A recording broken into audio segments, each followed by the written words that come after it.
กราบสบายดีสวัสดีเด้อพ่อแม่พี่น้องเนาะก็ต้อนรับทุกคนทุกท่านเข้าสู่ซองของครูคิวอีกเส้นเก่าเส้นเดิมพ่อแม่พี่น้องเลยเนาะมื้อนี้ครูคิวกับทีมงานพาพ่อแม่พี่น้องมาอยู่ที่บ้านนี่จังเดี๋ยวถามน้องสาวก่อนพี่น้องเป็นบ้านของชนเผ่ามงเนาะอยู่ทางเมืองง่าพี่ไรพี่น้องเนาะออกจากตัวเมืองมาไกลเติบเนาะพอดีน้องสาวคนนึงแนะนำแล้วก็น้องสาวมาส่งเนาะมาเบิ่งครอบครัวนึงบอกว่าลำบากทุกอย่างขาดเคินจังซี่เนาะพวกเฮาก็เลยมาเบิ่งพ่อแม่พี่น้องเอ้ยเดี๋ยวจะเป็นจังไดเฮาไปลมนำครอบครัวเพิ่นเนาะพี่น้องเนาะทางครูดอยทางเบาลี่ก็กำลังทักทายสบายดีเพิ่นอยู่พุ่นอันเบาลี่นี่บ้านจังเลยก็ผูกกอสบายดีครูดอย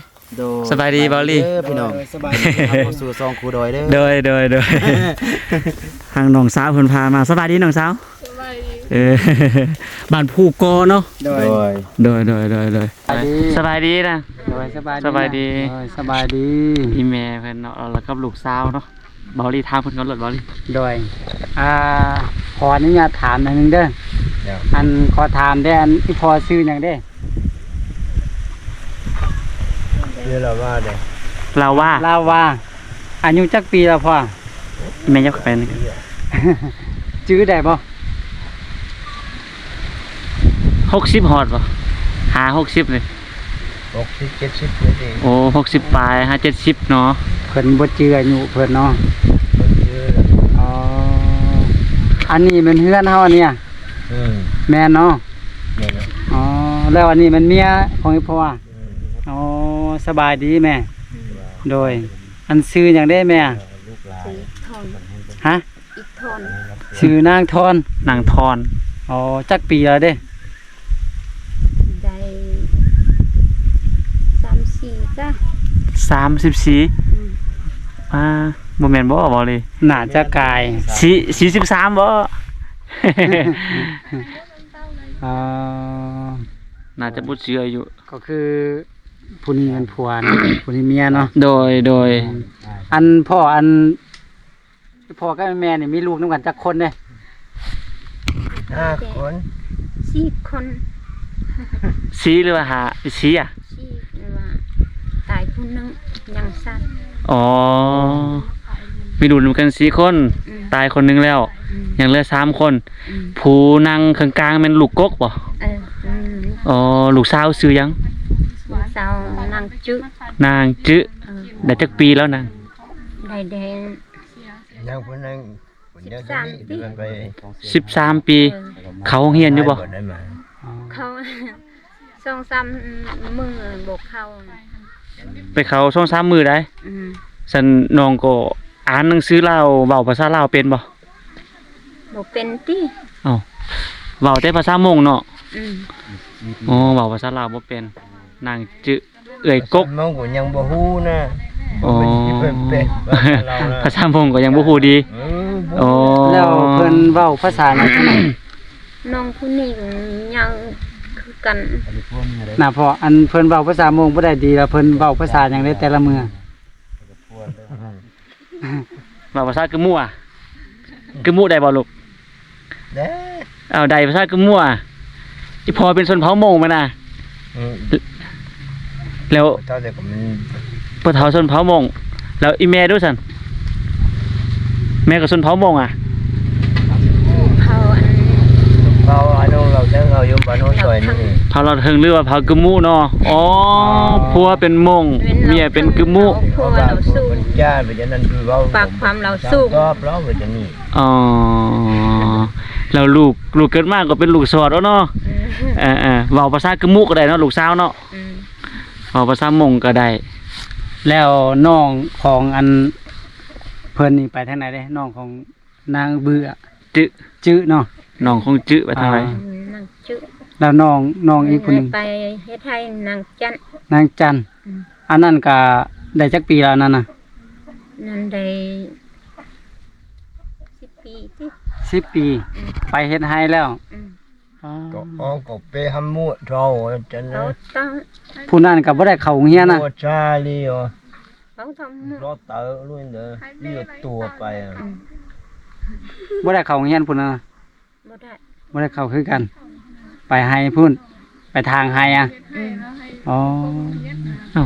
ผู้นั้นได้10 ปีไปเฮ็ดไทยอ่ะไปเฮ็ดนำคนอื่นนะหรือว่าจังใด ไปเฮ็ดคนอื่น ไปซอยคนอื่นกะ อืม อ๋อสันอยู่เฮือนเฮาบ่เฮ็ดให้ เฮ็ดเด้อ เฮ็ดเนาะมื้อนี้บ่ไปเนาะ บ่ เฮ็ดแล้วละทางแล้วละ เฮ็ดน้อยเดียวยังบ่เร็วนี่ ยังบ่แล้วเทื่อแล้วก็ยังมีน้องอีกคนนึงน้องหลาเด้ผู้หญิงผู้ชายน้องหลา ผู้ชายนั้น ผู้ชาย ซ้ำอันอัน จับกงรถหั่นน่ะ อย จักปีผู้ชายหั่นน่ะจักปีละ โอ้ยาว 9 ปี8 ปี tú là đi dục cá à Hai nào? Ờ, ừ cháu cho chồng. Cha cho chí trong cao chân. ได้6 ปี thì sao sống sao เพิ่นกำลังคิด sống tôi chỉ sống ô 6 ปีป่ะผู้ใดน้องสาวเพิ่นอยู่ทางนอกบอกว่าได้6 ปีเนาะน้องสาวเพิ่นมาส่ง dục cá 6 lại ปีบ่ได้เข้าโรงเรียนเนาะ bộ ลูกเจ้าทั้ง3คนนี่บ่เข้าโรงเรียนจักคนเนาะ bộ không hiền bộ không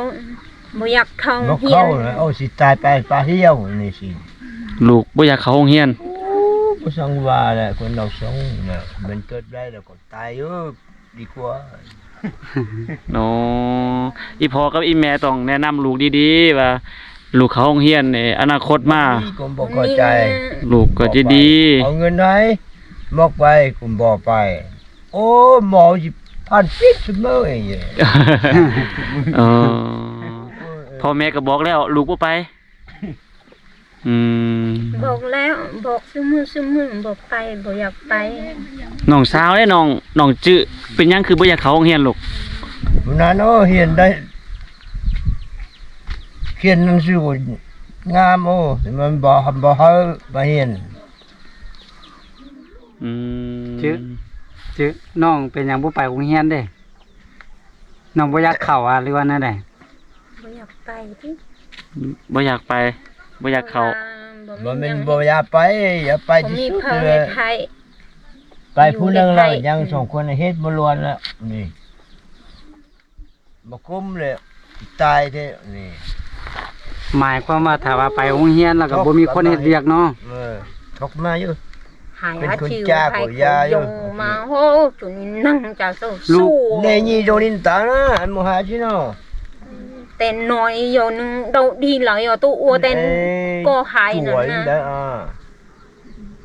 nâng chào sâu tìm cái lùng โยคือเล่นในป่าจิตังกุลง hai cổ cổ yêu hai cổ cổ dùng mồ ความจริงก็คือแบบน้องน่าจะอยากเข้าโรงเรียนนี่แหละ โดย เนาะแต่ก็น่าจะมาเบิ่งทางครอบครัวคือบ่มีคนเฮ็ดเวียกช่วยพ่อช่วยแม่เนาะ นั่น อ๋อ เนาะ พ่อก็ผู้เฒ่าแม่เฮ็ดเวียกคนเดียวก็บ่ร้อน ลูกก็เลยอยากอยู่เฮ็ดเวียกช่วยเนาะ เขาก็ว่าโอ้ จังซั่นก็ได้ ให้บอกก็บอกคุ้มแล้ว โดย ยาเยอะ โดย กับระบบช่วยแม่ สั่นพวกโลถามมันนึงอีพอเป็นหยังโอ้ช่วงนี้คือว่าจอยแท้บ่สบายอ่ะบ่สบายได้โดนแล้ว ได้5-6 ปีมาเนาะ อืม เป็นมันหยังเด้ บ่ฮู้ละ เจ็บหัวเจ็บแอวอ่ะหรือว่านั่นใด bót hẹn อายกูอายตัวเวลาดีกูดี อ๋อได้ไปห้องหมอบ่ บ่ได้ไปเถอะ บ่ได้ไป เด้อ เจ็บ5-6 ปีเราบ่ได้ไปห้องหมอเลย อืม ป้าคือบ่ไปห้องหมอเด้ บ่ไปเจ้าเพื่อ ไปห้องหมอเด้อโอ้บ่มีเงินไปอ่ะ อืม เจ็บเป็นก็เลยพากันอยู่จังซี่เนาะบ่ได้ไปหาหมอพี่น้อง โอ้เพิ่นจอยโซมหลายเนาะ แม่น một tay bộ mi nhằng tay ngân bộ mi chắc đi อืม bay สลาก็มีบ่ได้ tay ô bộ mi nhằng tay bộ mi อ๋อ nhằng สันอยู่เฮือนเฮาจังซี่นี่ทุกมื้อนี่อาชีพนอกจากเฮ็ดไห้นี่เฮ็ดหยังได้บ่แม่ hết hay เฮ็ดไห้แล้วเฮ็ดหยังได้ hết บ่เห็นยังไงมีแต่ให้ มีแต่หอดฤดูเฮ็ดไห้ก็พากันไปเฮ็ดไห้ได้เขามาไว้กินจังซี่สันหาเบียร์หาเงินเฮ็ดอันอื่นขายนี่บ่มีอ่ะ บ่มี อ๋อ สอกเงินยากเนาะคิดว่าบ่มีหยังเฮ็ดเนาะ โอ้ยยากอะ มีแต่เฮ็ดให้ไว้กินข้าวเด้อเนาะ โดย แล้วบ่ซั่นเป็นซีนเป็นปลาจังซี่นี่เอาทางไหนมากินได้ บ่ บ่ได้กิน อืม เอามาหยังมาให้ลูกกินได้แต่ละมื้อซะน่ะ กินข้าวกับผัก กินข้าวกับผักซื่อ อืม เก็บผักเก็บหยังตามป่าตามหยังเนาะ อืม อ๋อ เว้าง่ายๆก็คือ แท้ บอนเพิ่นอยู่นี่แบบค่อนข้างไกลเติบจากตัวเมืองพี่น้องพวกเฮาขี่รถมาไกลๆแล้วก็อยู่เทิงชั้นเขาเนาะเจ็บเป็นก็บ่ไปโรงหมอแบบไปก็บ่มีเงินไปบ่ได้ไปโรงหมอเพิ่นว่า อืม ก็อาชีพการอยู่การกินก็มีแต่เฮ็ดไร่เลี้ยงสัตว์อีแม่เลี้ยงบ่เลี้ยงหมูเลี้ยงเป็ดเลี้ยงไก่บ่ นี่ เลี้ยงอยู่เนาะ อืม ตะกี้เหมือนเห็นของหมูอยู่ทางหลังเหมือนมีหมูตัวหนึงเป็นหมูอีแม่บ่ อืม อ๋อ เป็นเจ็บแต่ ขายหมดไปหมดแล้ว อ๋อทวิตเลี้ยงหลายตัวอยู่ อืม ว่าได้อันมันนางซันนี่ด้วยนี่ อืม ยังช่วยอยู่ เมียก็เจ็บอ่ะบ่สบายอ่ะ เจดอ เป็นเจ็บเอาแท้ว่าเกือบ โอ้ ตาย ตายโอ้ ปัวดีได้จักเดือนแล้วได้ซะน่ะ ต้องสามมือนี่ 2-3 มื้อนี้ได้ อืม อ๋อเป็นมันหยังได้แม่เป็นหยังได้ เป็นไข้ เป็นไข้ อืมเป็นไข้เป็นเจ็บท้อง พากันไปเข้าห้องหมออยู่ไสได้ บ่มีเงิน บ่ว่าอันขายหมูเราไปห้องหมอเนี่ยไปอยู่ไสได้ ไข้หลงบ่มีอัน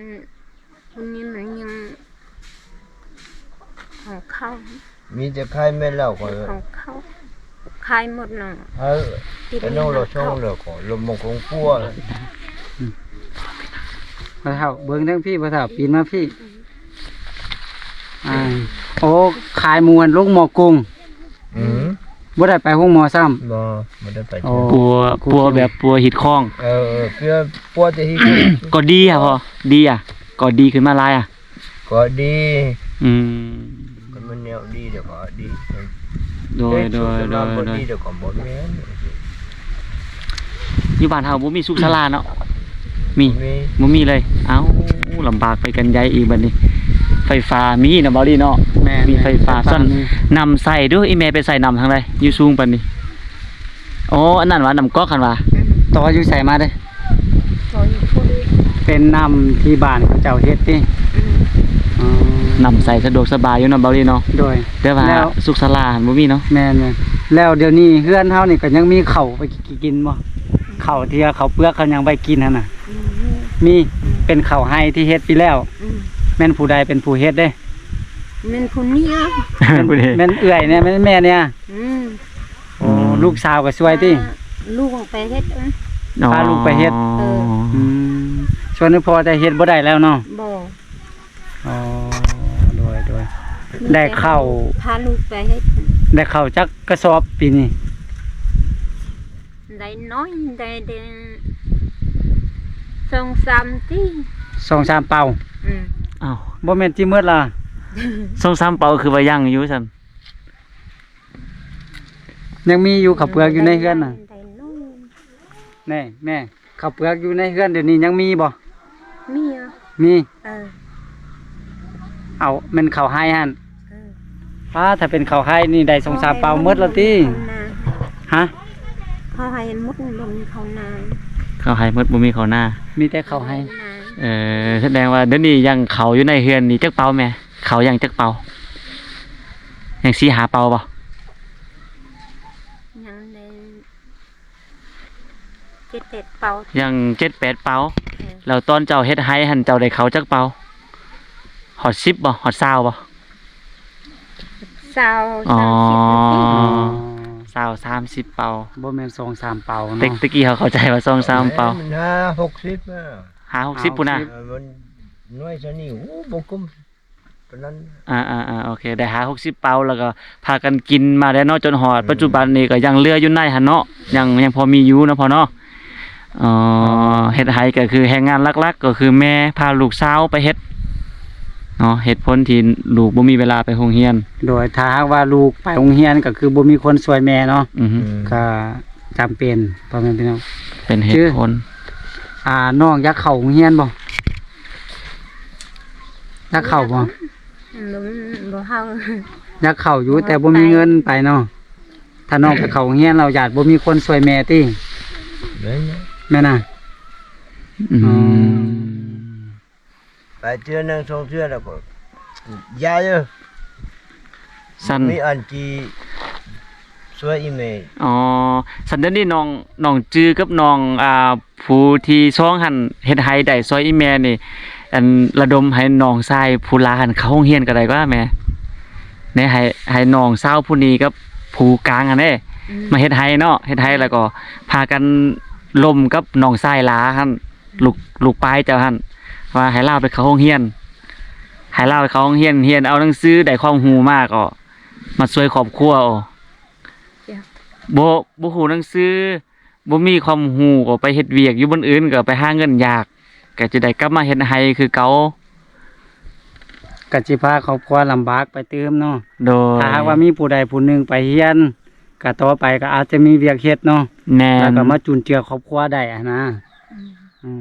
ให้ลูก2คนนี่จื้อกับน้องหั่นเฮ็ดเวียกเฮ็ดให้ สวย แล้ว แม่ ก็ให้ผู้ล่าหั่นเข้าโรงเรียนซะเด้อถ้าบ่ซั่นก็สิพากันลำบากต่อไปนะ แม่ ปีใดก็สิมาทางให้ไทยอยู่ตลอดไปก็โอ้ แม่น เฮ็ดให้ครอบครัว แหน่ นี่ยากหลาย อีพอก็เฮ็ดให้บ่ได้แล้วเนาะพ่อเนาะมีแต่ว่าอันบอกลูกหันว่าให้ลูกระดมให้ลูกไปเรียนเด้อถ้าเจ้าเรียนเจ้ามีความรู้นี่อนาคตมาเจ้าก็สิสบายกว่าพอ แม่ ไม่น่าคันเจ้าบ่มีความรู้เจ้าบ่ฮู้หนังสือเจ้าก็สิลำบากคือพอนี่แหละอีพออธิบายให้ลูกฟังเด้อน้องบอลลี่เนาะ โดย ประมาณนั้นแหละ อันหมู่ที่เลี้ยงหันได้ยินว่าแม่นโครงการมาช่วยอะ ก็มาช่วย เขามาช่วยเนาะ ก็มาช่วยเด็กตัวหนึง ตัวหนึงแล้วสังกะสีเฮือนนี่เด้อันมุงเฮือนนี่เด้ บ่มี แม่นเขาเจ้ามาช่วยบ่อันมุงเดี๋ยวนี้หั่นน่ะหรือว่าเฮาซื้อเอา อันนี้มันเบื้องหนึงมันเฮาซื้อ เบื้องหนึงอันขอใจ อ๋อเพิ่นมาช่วย โครงการเอาสังกะสีมาช่วยเบื้องหนึง เบื้องหนึงหันแม่นทางครอบครัวเฮาหาเงินซื้อ แล้วตัวนี้ตัวแปลงไม้นี่มันอีแม่แปลงเอง อีแม่กับน้องสาวนี่แปลงเอง อ๋อ น้องสาวพาอีแม่แปลงเฮือนครัวเนาะเป็นเฮือนครัว บ่ได้หยัง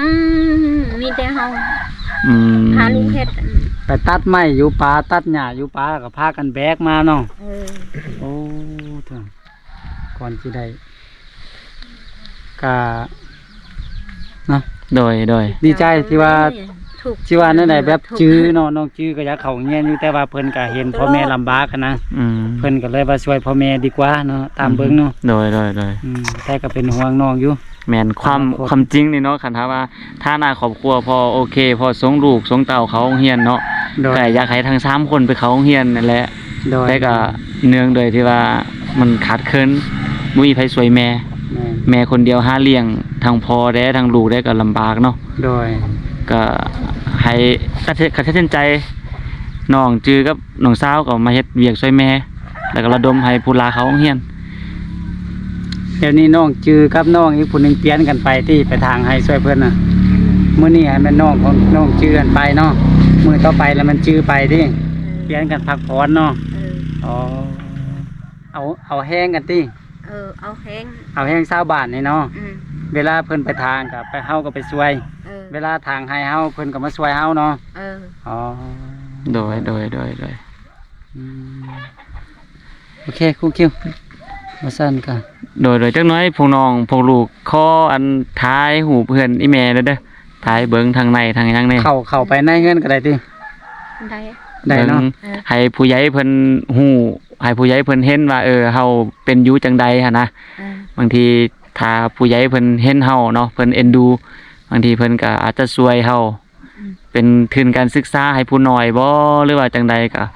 เอาแต่สมควรเนาะเบาลี่เนาะ โดย โดย โอเค เดี๋ยวขอเข้าไปเบิ่งทางในกันนะอยู่นี่ท่า น้องเฮือนก็ประมาณนี้นะพี่น้องเนาะแอมโดยฟ้าไม้ไผ่เทิงๆก็มุงสังกะสีเนาะโตสังกะสีห้องใหญ่นี่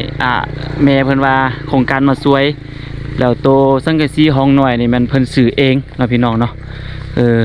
ประมาณนี้พี่น้องเฮือนทางนอกอันนี้ก็ของหมูเพิ่นว่าแต่ก่อนเลี้ยงหมูหลายโตอยู่เนาะแต่ว่าซุมื้อนี้ก็เหลือตัวเดียวนี่แหละขายไปปัวกันว่าซั่นตัวนั้นเป็นห้องน้ำพี่น้องเนาะนี่ตัวนั้นเป็นห้องน้ำใส่อยู่นี่เนาะก็กล้วยก็ยังเพิ่นปลูกนี่พี่ก็มีหมากม่วงมะขาม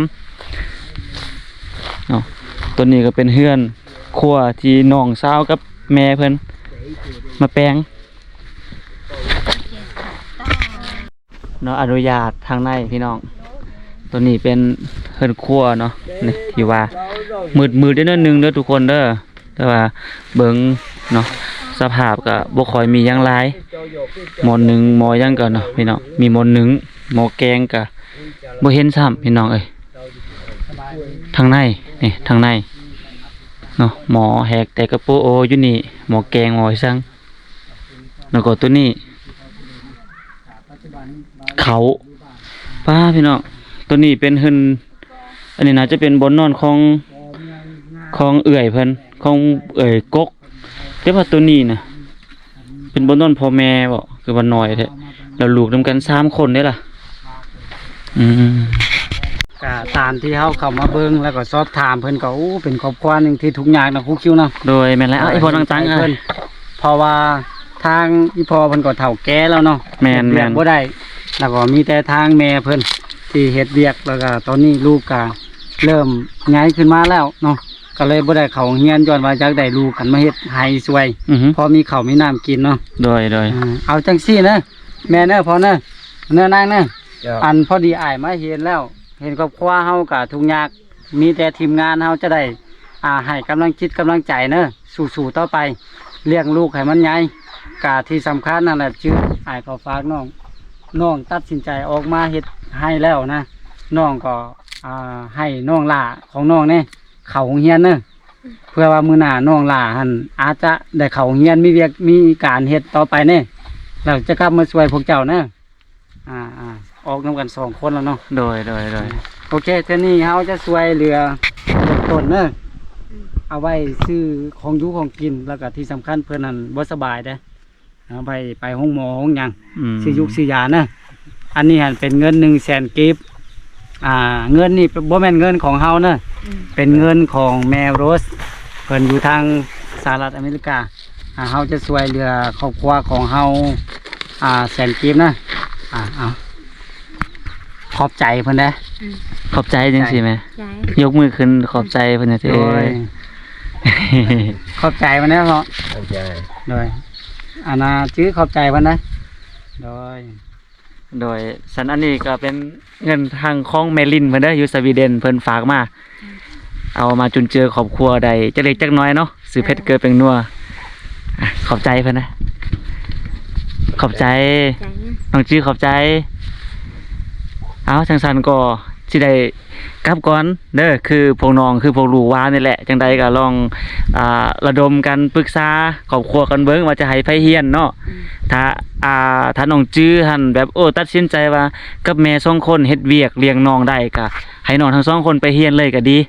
ลองปรึกษากันเบิ่งเดี๋ยวนี้เฮาทุกอย่างเขาลำบากแล้วก็ต้องให้มีคนใดคนหนึงเรียนหนังสือเนาะต้องหรือว่า2คนก็ดีคันถ้ามีความสามารถก็เรียนหนังสือแล้วค่อยกลับเข้าเจ้าเรียนหนังสือมีความรู้ความสามารถแล้วค่อยกลับมาเลี้ยงดูเบิ่งแย่งเฮาในอนาคตเจ้าเนาะแม่เนาะโอเคสันก็น้าเบาลีเนาะ โดย พวกน้องพวกลูก จะได้กราบก่อนเนอะทีมงานเฮาจะได้กราบก่อนแนวใดก็อวยพรไสให้ทางครอบครัวเฮาอยู่ดีมีแรงนะหายเจ็บหายเป็นสุขภาพแข็งแรงหมดทุกคนนะที่สำคัญฝากทางจือเบิ่งแย่งพ่อแม่เพิ่นเฒ่าแก่แล้วนะเพราะว่าจือน่ะจะปีหน้าปีในก็น่าจะใหญ่ขึ้นเรื่อยๆน่ะเนาะเอากราบก่อนนะโดยเอาอยู่ดีมีแรงเด้อเจ้านะทีมงานบัดนี้พ่อแม่พี่น้องเนาะพวกเฮาก็สิได้ กลับแล้วบัดนี้ มาเป็นกำลังอกกำลังใจให้กับอันครอบครัวเพิ่นเนาะพี่น้องเนาะทางทีมงานของพวกเฮาก็ประมาณนี้พ่อแม่พี่น้องครอบครัวเพิ่นก็ค่อนข้างที่ว่าลำบากเติบเนาะผัวเพิ่นก็บ่ค่อยสบายเมียเพิ่นก็บ่ค่อยสบายคือกันแต่ต้องเฮ็ดเวียกอะนะต้องได้เอาลูกสาวออกโรงเรียนมาเฮ็ดเวียกช่วยเนาะก็มีแต่น้องชายยังน้อยกับน้องสาวอีกคนนึงพอเฮ็ดเวียกได้นั่นแหละก็ฝากพ่อแม่พี่น้อง FC เนาะพอผู้ใหญ่ใจบุญช่วยพิจารณาช่วยๆกันเนาะสำหรับคลิปนี้พวกเขาก็ได้ช่วยเหลือเบื้องต้นไปผู้เล็กผู้น้อยเนาะทางซองของครูคิวก็ต้องกราบขอขอบใจเด้อเนาะทางแมรินอยู่ทางสวีเดนก็ขอให้ทานและครอบครัวจงมีแต่ชีวิตที่สุขสงบปราศจากโรคภัยไข้เจ็บเด้อเนาะแล้วพบกันไหมพี่น้องสำหรับคลิปนี้เนาะครูคิวและทีมงานขอลาไปก่อนสบายดี หัวหน้าครอบครัวหรือว่าพ่อผู้ปกครอง